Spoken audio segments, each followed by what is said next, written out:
আল্লাহ ফেরেশতাকে জিজ্ঞেস করছে, আমার বান্দা এমন করছে কেন? ফেরেশতা বলে যে আল্লাহ, তার প্রচন্ড ক্ষুধা পেয়েছে, কারণ সে 3 বেলা না খাইলে থাকতে পারে না, অভ্যাস হয়ে গেছে, আর সে আজকে না খেয়ে আছে।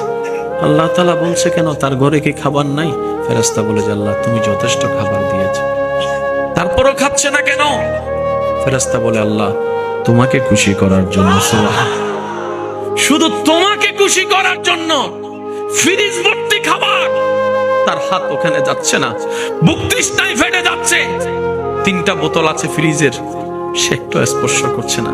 সে তাকায় আছে কখন তোমার হুকুম আসবে, মুয়াজ্জিন আজান দিবে, মাগরিবের আজানের সাথে সাথে সে খাবারটা খাবে। সে বলছে, জান চলে গেলে চলে যা, আমি রোজা ভাঙবো না, তৃষ্ণায় জিহ্বা বের হলে হয়ে যাক, আমি রোজা ভাঙবো না।